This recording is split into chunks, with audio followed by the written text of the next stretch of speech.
3I/Atlas is not just the third interstellar object to enter our solar system, it's accelerating toward the Sun at nearly 68 kilometers per second, slingshotting inside Mars's orbit right now and brightening in ways no standard comet model can explain. Using an unprecedented fleet of Mars orbiters, scientists have a unique chance to catch every twist before a total blackout hides this object from Earth.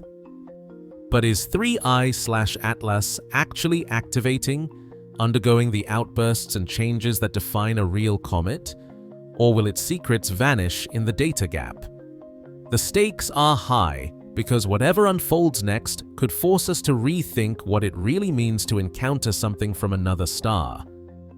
At this moment, 3I/Atlas is racing through the solar system at nearly 60 kilometers per second, and it's still picking up speed.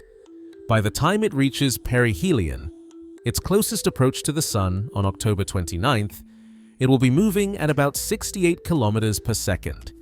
That's more than twice the speed of Halley's Comet at the same distance, and it's a direct result of its hyperbolic, interstellar trajectory. Perihelion for 3I/Atlas comes at 1.36 astronomical units, or about 203 million kilometers from the Sun. This puts its closest point between the orbits of Earth and Mars, far enough to rule out any risk to our planet, but close enough for the Sun's heat and radiation to drive dramatic changes in the object's surface and coma. The numbers here aren't just impressive, they set the stage for what happens next.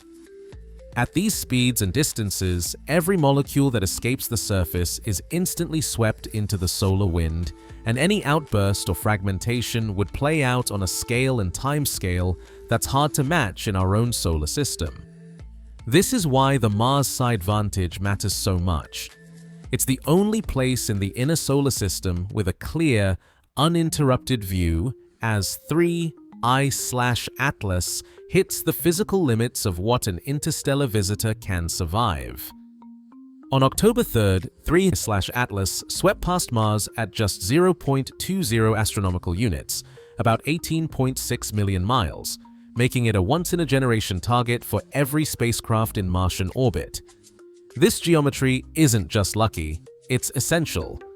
While Earth's telescopes are blinded by the Sun, 6 orbiters, ESA's Mars Express and ExoMars Trace Gas Orbiter, NASA's Mars Reconnaissance Orbiter, and MAVEN, plus China's Tianwen-1 and the UAE's HOPE, have an open line of sight. But there's a catch. These spacecraft weren't built to chase faint, fast-moving interstellar objects. At magnitude 12, 3I/Atlas is between 10,000 and 100,000 times dimmer than Mars itself. Teams at ESA and NASA had to reroute schedules, plead for instrument time, and gamble on exposures that might barely register a signal. KSAS-SIS on TGO, for example, stacked dozens of long exposures, each pushing the limits of what its detectors could handle. Mars Express's HRSC and Omega spectrometers ran extended scans, hoping to catch even a whisper of gas or dust. Every successful detection is a technical triumph, not just for the hardware, but for the teams who fought to make these observations happen. In this window, Mars isn't just a red planet, it's the solar system's best observatory. October 2nd brought a surprise from the surface of Mars. Late-night image stacks from NASA's Perseverance rover showed a crisp, diagonal streak slicing through the usual arcs of star trails. The timing and angle lined up almost perfectly with predictions for 3I/Atlas as it swept across the Martian sky, an interstellar object leaving its mark not just in space, but on a single camera frame millions of miles from home. The discovery didn't come from a mission press release.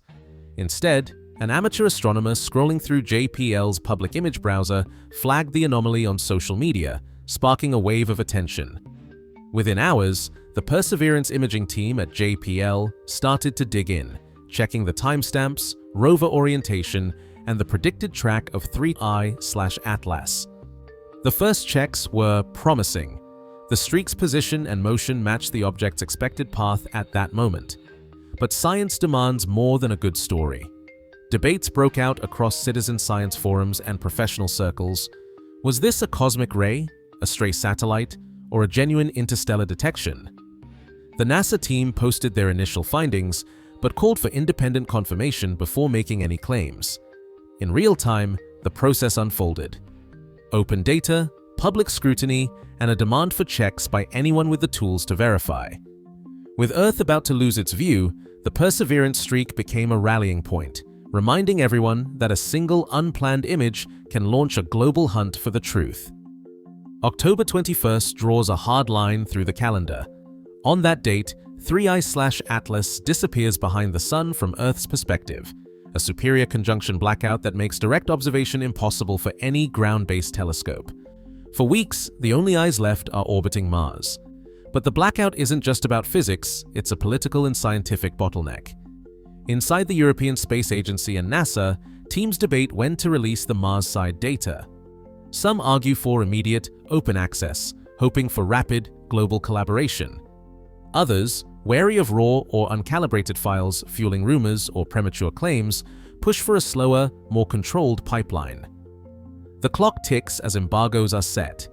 36-hour holds for Mars Express images, days-long delays for TGO and MAVEN spectra. Even within agencies, Slack threads fill up after midnight, scientists and mission leads weighing the risks of transparency against the need for accuracy. Meanwhile, the blackout period becomes a rallying cry for citizen scientists. Forums light up with speculation and watchdog efforts. Amateur astronomers comb through every public release, searching for hints in quick-look images and calibration frames. The Perseverance streak, still unconfirmed, becomes a touchstone for the idea that anyone, given a browser and persistence, can spot the next anomaly. But with official data trickling out, the gap between public curiosity and institutional caution grows wider.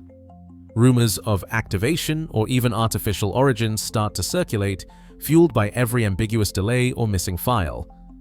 The stakes rise with each unreleased dataset. With 3I/Atlas hidden behind the Sun, every embargoed spectrum or withheld image is a potential missed clue. The demand for chemical confirmation, especially for the green glow question, intensifies. Some agency scientists quietly support the watchdogs, leaking hints about what's coming once the blackout lifts. Others warn that rushed science risks false positives and viral misinformation. In this tense window, the story of 3I/Atlas isn't just about a comet. It's about who gets to see the universe's secrets first and who decides when those secrets are real. Perihelion is where the chemistry of 3I/Atlas faces its ultimate test. For weeks, every telescope and spectrograph on Mars, in orbit, and out in deep space has been chasing one core anomaly: the carbon dioxide to water ratio. JWST and VLT data confirm it sits at about 8:1. That's not just high, it's record-breaking. Most comets in our solar system barely reach a ratio of 1. Even 2I/Borisov, the last interstellar visitor, topped out near 1.3. Here, water is almost an afterthought, and carbon dioxide dominates the coma. This is the first pass or fail marker for activation. Does the ratio spike, plummet, or stay eerily steady as the sun's heat ramps up? The next signature is nickel. High-resolution spectra from X-Shooter and UVES reveal a forest of atomic nickel lines at 3,414, 3,510, 3,525, and 3,592 angstroms, among others. Their strength is unmistakable, but iron lines are missing. That's a chemical puzzle. The likeliest culprit is nickel tetracarbonyl, a volatile compound that forms in cold, carbon-rich environments and releases nickel atoms under sunlight. If perihelion outbursts drive up the nickel line flux, or if iron suddenly appears, it would mean new chemistry is at work, possibly even fragmentation of fresh, unprocessed material. The green glow question hangs over everything. Classic comets show strong C2 Swan bands in the green, but here, deep spectra set an upper limit. C2 production is less than 7 times 10 to the 24th molecules per second. That's orders of magnitude below typical active comets. The green color instead seems to come from fine dust scattering and maybe nickel fluorescence, not gas. If perihelion triggers a surge in C2 or a flash of true cometary green, that's a clear activation event. If not, the dust and nickel story holds. Every outburst, tail detachment, or sudden dip in brightness is on the watch list. Fragmentation would show up as a rapid coma expansion or a new sunward anti-tail. If the carbon dioxide to water ratio shifts, if nickel lines change, or if the coma geometry transforms, those are the measurable thresholds. The evidence will be in the numbers. No single image or spectrum can settle the debate. Only by tracking these markers through perihelion can we say if 3-armed I/Atlas is truly activated, or if it's just passing through, quietly rewriting the rules of interstellar chemistry. Whether 3I/Atlas undergoes full activation, marked by outbursts or fragmentation near perihelion, cannot yet be confirmed. What is clear? Interstellar visitors like 3I/Atlas challenge our models, demand international collaboration, and remind us that patient, transparent science is the only path to understanding. The final verdict on activation awaits the release of all data and a close look at the comet's return in December.